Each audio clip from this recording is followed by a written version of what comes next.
tell me that you understand it. Don't tell me that I'm too demanding. I need you to show me you're taking this too slowly. Don't tell me that you're what I need, no. I believe that when I see so. Time for you to show me. Hush your lips, stop your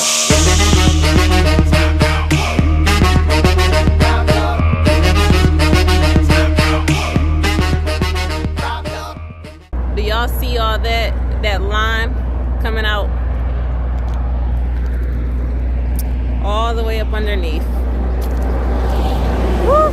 It's looking like one of those days. It is seriously one of those days, y'all. Check it out.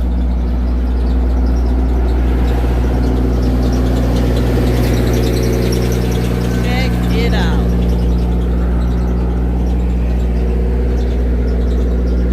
We had about 660,000 miles. 660,000 miles on the Freightliner Cascadia. We were 2 miles. We just picked up our load.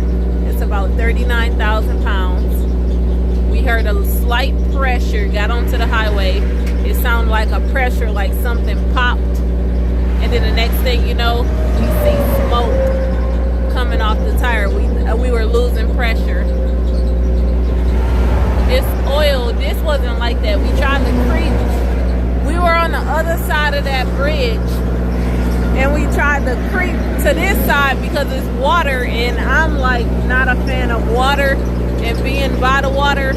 So I wanted to get at least past the water, and it just started smoking even more. So we pulled over. We were trying to make it like 5 miles up to the Petro because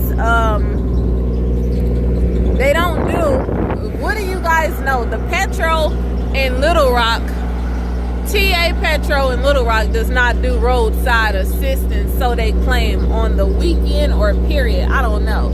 But now, this is what's going on. You got oil leaking all the way from the top on the hoses. I can't even track what's going on. And it's all on the ground. But at first, you can see it there. It's leaking all through there. And out of nowhere, while we're getting ourselves together, I'm gonna turn the camera around. Out of nowhere, we're getting ourselves together, and I don't know if y'all can hear me, but this random guy just pulls up. First of all, there's a sign right across the road that says "We Fix Trucks." So I'm thinking, yes, because let me tell you, I instantly got into prayer mode, like, Lord, please don't let this thing catch on fire. And I instantly started getting my daughter together. We're in Little Rock, by the way. What do you know?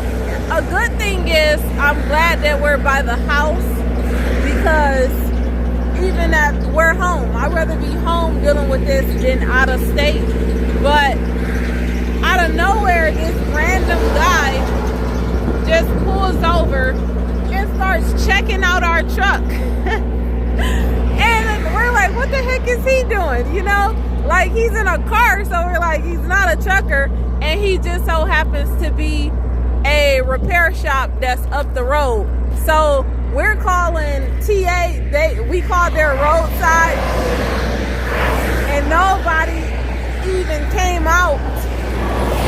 And they didn't even put in the order to come look out. And then they said that they don't do roadside. So we're live on the side of the highway. I don't even know if you guys can hear me, but the guy is supposed to be sending a tow truck.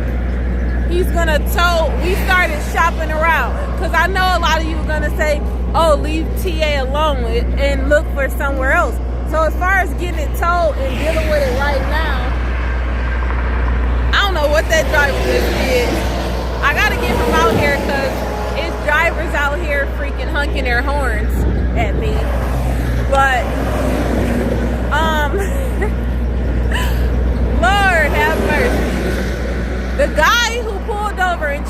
out, he said that it looks like it's a blown turbo. With all the signs and everything we described to him, it looks like it's a blown turbo. So that's what we're dealing with right now. We're gonna get it repaired, towed. We just picked up our load. We're gonna get it towed to his shop, which is like 2 miles up. Just to go 2 miles, which it could have been more. We could have been paying like $500, but just to get towed 2 miles up the road to his repair shop is gonna be costing us $350. And he said that he can't even look at it until Monday. So thankfully, we have a family member coming to pick us up to take us home, and we're gonna be babysitting our reefer, making sure that our product stays safe, which I almost want to pay the tow truck to tow the reefer back to the shipper, because it's only 2 miles back, to tow the reefer back to the shipper, so that they can offload their freight and protect their product. So that's what I'm trying to decide right now, versus dealing with them and just be off the load completely. This is, if you want to be an owner-operator, by the way, this is what it looks like to be a real owner-operator. You're going to be broke down, and you're going to have to get out here and call your car roadside, you know, pay some money. And now you guys know we're working on a ton of projects. We don't have no idea how much a turbo is going to cost and everything like that. So this is definitely going to break our budget just dealing with this. So we'll keep you guys posted and updated on what the heck is going on with our truck. If you think you know what the heck is going on with our truck, comment below, and I'll catch you guys later.